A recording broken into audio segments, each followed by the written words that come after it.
Sa pagitan ng huling alingaunggaw ng mga propesya at ng simula ng pampublikong ministeryo ni Jesus, may isang yugto na bihirang tuklasin, ngunit puno ng malalim na kahulugan. Isinasalaysay ng mga ebanghelyo ang kanyang kapanganakan, itinatala ang isang pangyayari noong siya'y 12 taong gulang sa templo at, mula roon, nananatiling tahimik hanggang sa siya'y magpakita sa mga pampang ng Jordan, bilang ganap ng nasa hustong gulang. Ang katahimikang ito ay hindi nagpapahiwatig ng kawalan sa kasaysayan, kundi ng isang panahon na hindi nakikitang paghubog.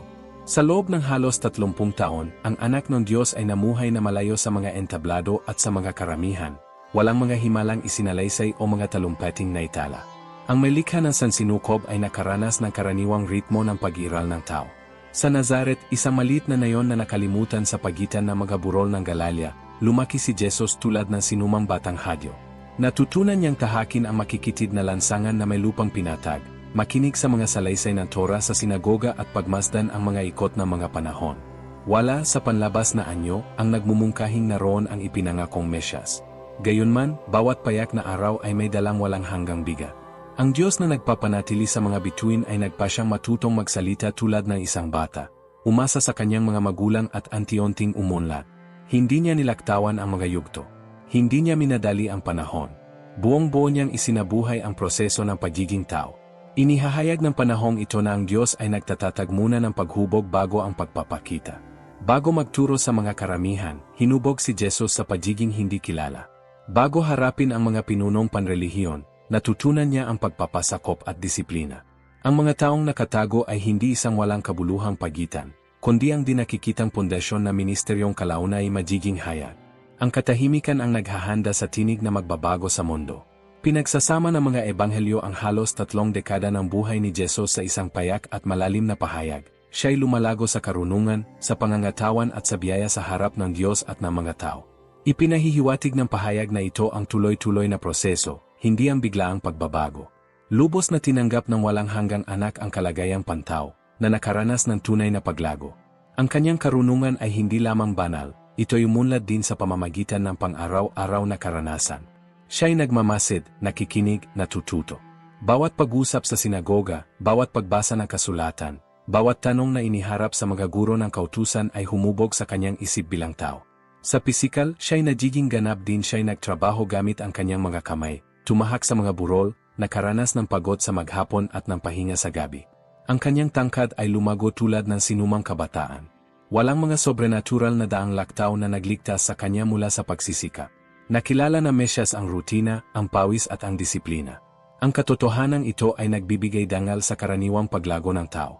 Sa espiritual, siya'y namuhay sa patuloy na pakikipag-isa sa Ama. Kahit walang detalyadong tala, imposibleng isipin ang mga taong Diyon nang walang tahimik na panalangin, pagninilay sa mga kasulatan at malalim na pakikipag-ugnayan sa Diyos. Hindi lamang niya kilala ang salita, isinabuhay niya ito sa praktikal na paraan. Bawat pangako, bawat awit at bawat propesya ay may alingaunggaw sa kanyang puso.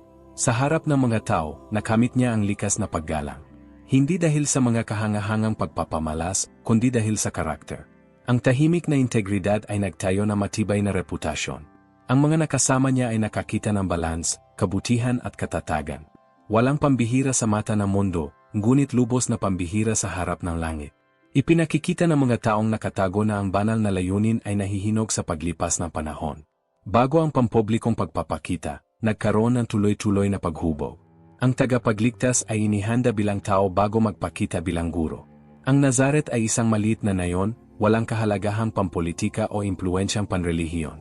Doon, sa pagitan ng mga payak na bahay at mga landas na lupa, ginugol ni Jesus ang malaking bahagi ng kanyang buhay.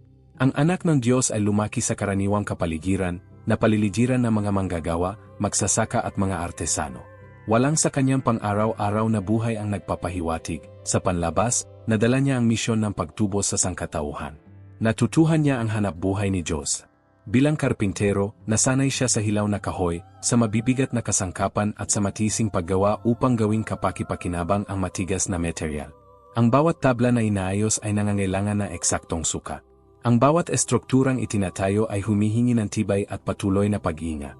Ang tahimik na pagsasanay na ito ay tumuturo sa mas malalim na dimensyon. Siya na humuhubog sa kahoy ay humuhubog din ng mga puso. Ang lumikha ng mga puno ay gumagawa gamit ang mismong bagay na kanyang pinasibol mula sa lupa. Ang buhay sa Nazaret ay minarkahan ng pakikisalamuha sa komunidad. Mga kapistahan, pagtitipon sa sinagoga, mga pagdiriwang panrelihiyon at mga tungkuling panlipunan ang bumuo ng kanyang araw-araw. Lubos niyang isinabuhay ang kulturang Hadyo, nakibahagi sa mga tradisyon at sumunod sa kautusan. Walang napabayaan.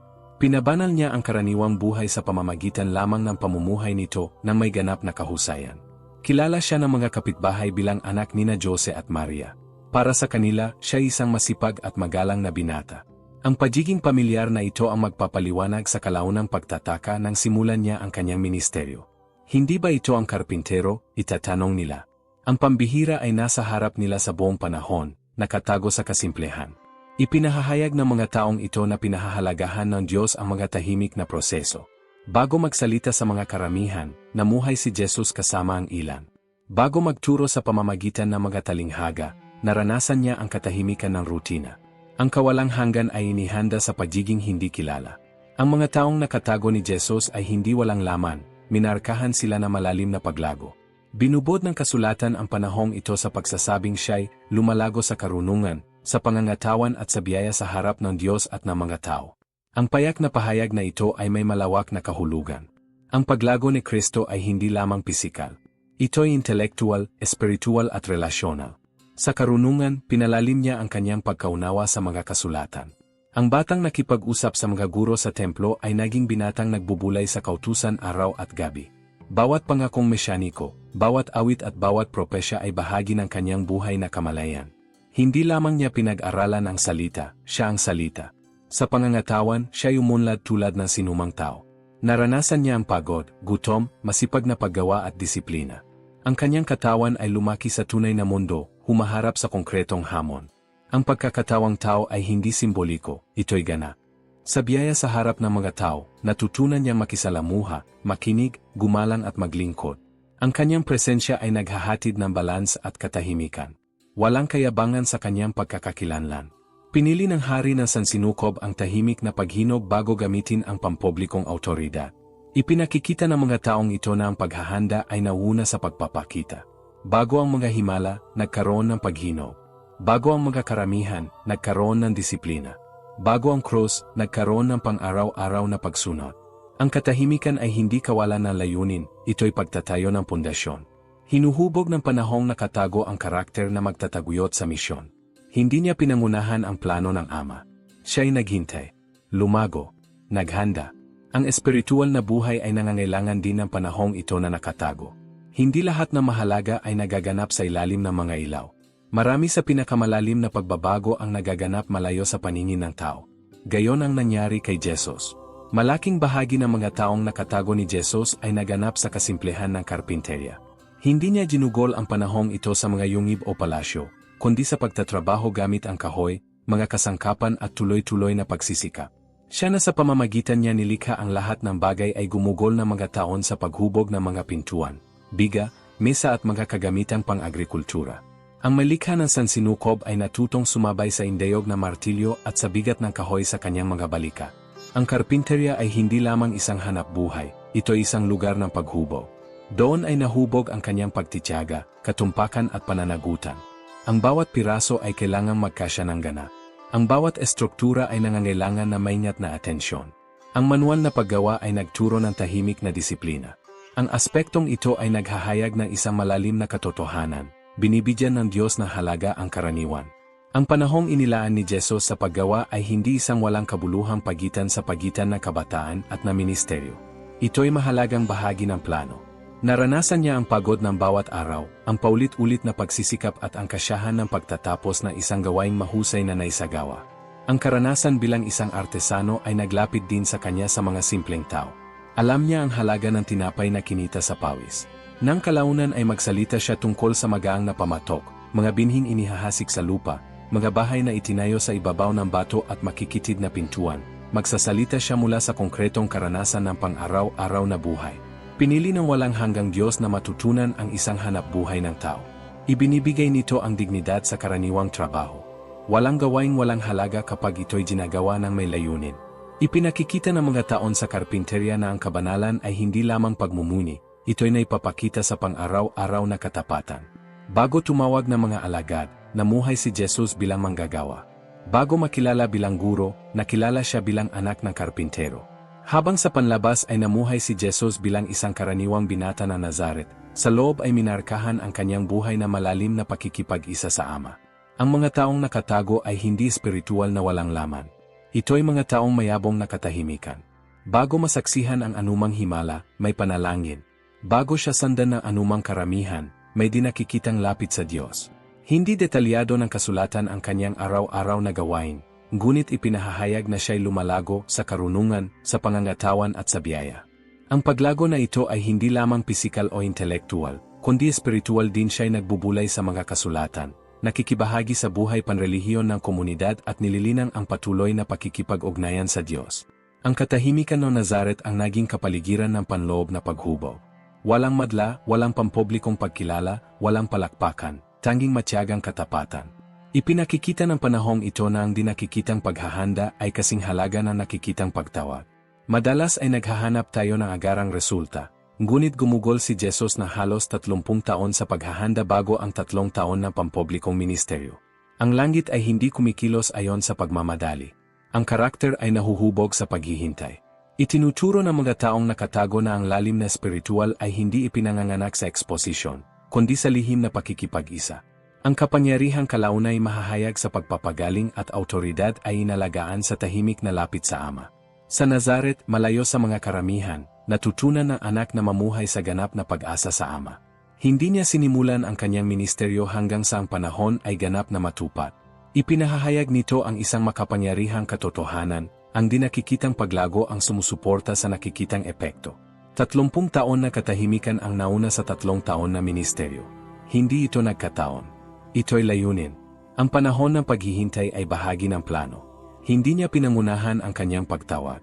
Hindi siya naghangad na patunayan ang anuman bago ang takdang oras. Naunawaan niya na bawat yugto ay may itinakdang panahon. Habang hindi alam ng mundo ang kanyang pagkakakilanlan, tiyak na alam ng langit ang sandali ng kanyang pagpapakita. Nauna ang paghinog bago ang misyon. Bago magturo sa mga karamihan, natutunan niyang maglingkod sa pagiging hindi kilala.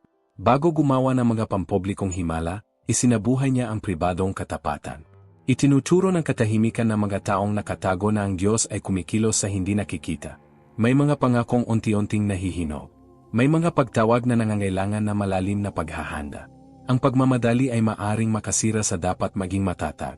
Nang sa wakas ay dumating ang sandali ng bautismo sa Jordan, hindi nagpakita si Jesus bilang isang hindi handa. Handa na siya. Matatag ang kanyang pagkakakilanlan. Matibay ang kanyang pakikipag-isa sa Ama. Ipinahahayag nito ang isang mahalagang prinsipyong espiritual, ang panahon ng Diyos ay hindi pagkaantala, ito'y pagkakayon. Bawat taon sa Nazaret ay walang hanggang pamumuhunan. Bawat simpleng araw ay nag-ambag sa pagtatayo ng layunin. Ipinakikita ng mga taong nakatago na ang paghihintay ay hindi pag-aksaya ng panahon, ito'y paghubog. Nagsisimula ang pampublikong pagtawag kapag ang dinakikitang paghahanda ay ganap na. Kung ilang linya lamang ang inilalaan ng mga ebanghelyo sa mga taong nakatago, hindi ito nangangahulugang walang paglago. Sa kabaligtaran, ipinahayag ni Lucas na si Jesus ay lumalago sa karunungan, sa pangangatawan at sa biyaya sa harap ng Diyos at ng mga tao. Ang paglago na ito ay nagpapakita ng tuloy-tuloy na pag-unlad sa loob. Ang karunungan ay nagsasalin ng lalim na espiritual at pag-unawa. Ang pangangatawan ay tumutukoy sa pisikal at likas na paghinog. Ang biyaya sa harap ng Diyos ay nagpapahayag ng patuloy na pakikipag-isa. Ang biyaya sa harap ng mga tao ay nagpapakita ng balanseng karakter. Walang mababaw o kulang sa kanyang paghubog. Sa panahong yon, pinalalim niya ang kanyang lapit sa Ama. Ang katahimikan ng Nazaret ang naging lupa kung saan pinatatag ang kanyang panloob na buhay. Bago magsalita sa mga karamihan, natutunan niyang makinig. Bago kumilos sa harap ng publiko, nanatili siya sa lihim. Ang panloob na dimensyon ang sumusuporta sa panlabas na layunin. Kung walang malalim na ugat, walang pangmatagalang bunga. Hindi sinimulan ni Jesus ang kanyang ministeryo batay sa karisma, kundi sa pakikipag-isa. Itinuturo nito na ang tunay na kapangyarihan ay ipinanganganak sa lihim. Ang espiritual na autoridad ay hindi nagmumula sa exposition, kundi sa lapit sa Diyos. Ipinakikita ng mga taong nakatago na ang hindi nakikita ay may higit na bigat kaysa sa nakikita. Bago ang pampublikong epekto, nagkaroon muna ng tahimik na paghubog. Ang paghihintay ay hindi pagkaantala, ito'y paghahanda. Bawat taon sa Nazaret ay nagdagdag sa walang hanggang layunin na mahahayag sa takdang panahon. Alam ni Jesus ang kanyang pagkakakilanlan, ngunit hindi siya nagmadali. Alam niya ang kanyang misyon, subalit iginalang niya ang oras ng Ama. Ang disiplina sa loob ay nagpapakita ng ganap na pagpipigil sa sarili. Hindi niya kailangang patunayan ang anuman kaninuman. Hindi siya naghanap ng maagang pagkilala. Hindi niya sinubukang pabilisin ang banal na plano. Siya'y naghintay. Namumuhay tayo sa isang kulturang pinahahalagahan ang agarang resulta. Gayunman, ipinakikita ng mga taong nakatago na ang paghinog ay nangangailangan ng panahon. Ang mga layuning walang hanggan ay hindi ipinapanganak sa pagmamadali, kundi sa tahimik na pagtatayo. Habang marami ang naghahangad na entablado, ang Diyos ay kumikilos sa likod ng tabing.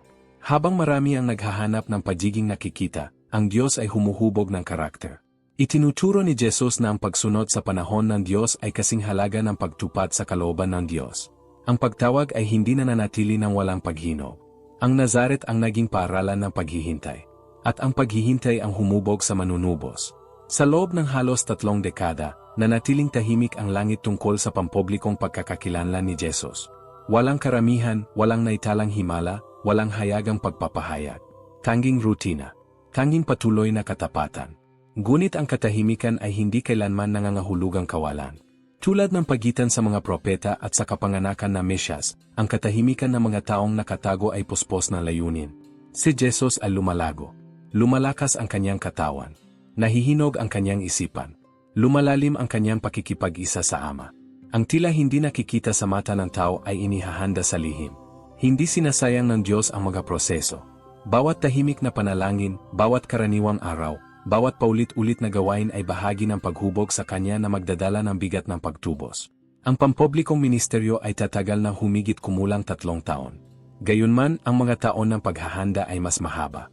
Ipinahahayag nito ang isang malalim na prinsipyo. Ang panahon ng paghubog ay kadalasang mas mahaba kaysa sa panahon ng pagpapakita. Bago ang krus, may karpinterya.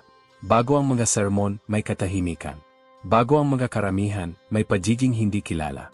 Ipinapaalala ng mga taong nakatago na ang Diyos ay malalim na kumikilos bago siya kumilos ng hayagan. At kapag sa wakas ay nahayag ang kapahayagan, hindi ito bunga ng improvisasyon, kundi na matiyagang paghahanda. Dumating ang araw. Pagkatapos ng mga taon ng katahimikan, pagkatapos ng mga dekada ng pagiging hindi kilala, pagkatapos ng buong buhay na nakatagong katapatan, iniwan ni Jesus ang Nazaret at nagtungo sa Jordan. Naroon si Juan Bautista, nagpapahayag ng pagsisisi at naghahanda ng daan. Ang katahimikan ng mga saglo ay naputol na ng kanyang tinig sa ilang. Ngunit may higit pang dakilang mangyayari. Nang pumasok si Jesus sa tubig upang bautismuhan, hindi yon ang simula ng kanyang pagkakakilanlan, iyon ang simula ng kanyang pampublikong pagpapakita. At pagkatapos, binasag ng langit ang katahimikan. Ang tinig na matagal na nanahimik ay nagpahayag sa harap ng lahat. Ito ang aking minamahal na anak, na lubos kong kinalulugdan. Bumaba ang espiritu sa anyong kalapati. Muling hinipon ng kawalang hanggan ang kasaysayan sa nakikitang paraan. Mayroon, gayunpaman, isang bagay na lubhang makahulugan sa sandaling Diyon. Bago ang anumang himala, bago ang anumang sermon, bago ang anumang pambihirang pagpapakita, ipinahayag ng Ama ang pag-ibig at pagsangayon. Ipinakikita nito na ang halaga ni Jesus ay hindi nakasalalay sa kanyang gagawin, kundi sa kung sino siya. Ang mga taong nakatago ay hindi nasayang, sila ang dinakikitang pundasyon na ministeryong magbabago sa mundo. Ang karpintero ng Nazaret ay malapit ng maging guro na makaapekto sa mga salinlahi. Ngunit ang kanyang paglalakbay ay hindi nagsimula sa ilalim ng mga ilaw at palakpakan. Nagsimula ito sa katahimikan. Ang mga taong nakatago ni Jesus ay nagtapos ng walang pampublikong pagkilala, walang detalyadong salaysay, walang tala ng dakilang gawa. At marahil doon mismo nakapaloob ang sentrong punto. Ang Diyos ay hindi kumikilos na may pagmamadali. Ang parehong Jesus na lumikha ng panahon ay piniling mamuhay na nakapailalim dito. Siya na nagpapanatili sa sansinukob ay nagpasyang matutong maglakad, magtrabaho at maghintay. Sa loob ng 30 taon, namuhay siya tulad ng sinumang tao, nang hindi kailanman tumigil sa pagiging siya. Itinuturo nito sa atin ang isang malalim na katotohanan, ang pambihira ng Diyos ay kadalasang namumukadkad sa loob ng karaniwan ng buhay. Ang mga simpleng araw sa Nazaret ang naghanda sa tagpo para sa mga sobrenatural na araw sa Galilea. Ang dinakikitang katapatan ang nagtayo na nakikitang autoridad. Ang katahimikan ang humubog sa tinig na angalaunggaw sa mga saglo. Marahil ay dumaraan ka sa sarili mong mga taong nakatago. Mga karaniwang araw. tahimik na rutina, kawalan ng pagkilala, kawalan ng palakpakan. Ngunit kung ang anak ng Diyos ay dumaan sa paaralan ng pagiging hindi kilala bago baguhin ang mundo, kung gayon ang iyong panahon ng katahimikan ay maaring hinuhubog din ng Diyos para sa mas dakilang layunin. Ang mga taong nakatago ay hindi kawalan ng layunin, sila'y banal na paghahanda. Bago ang mga himala, may mga martilyo. Bago ang mga karamihan, may katahimikan. Bago ang krus, may pang-araw-araw na katapatan. At nang dumating ang takdang panahon, nagsalita ang langit. Itinuturo sa atin ang paglalakbay ni Jesus na ang hindi nakikita ang sumusuporta sa nakikita. Ang lihim ang nagtatayo ng publiko. Ang katahimikan ang nauna sa kapahayagan. Sapagkat ang Diyos na kumikilos sa lihim ay siya ring nagpapakita sa tamang panahon. Kung pinalawak na mensaheng ito ang iyong pag-unawa tungkol sa mas malalim na dimensyon ng paglalakbay ni Jesus, huwag mong hayaang dito ito magtapos. Mag-subscribe ngayon sa channel at i-activate ang mga notifikasyon upang ipagpatuloy ang makahulugang paglalakbay na ito, kabanata pagkatapos ng kabanata. Ibahagi ang video na ito sa isang taong kailangang maunawaan na ang Diyos ay kumikilos din sa katahimikan. Iwan ang iyong komento, ano ang higit na tumimo sa iyong ngayon? Ang kwento ay nagpapatuloy. Ang susunod na kabanata ay maaring magbago ng iyong paraan ng pagtingin sa pananampalataya, sa panahon at sa layunin. Samahan mo kami. Marami pa ang ihahayag.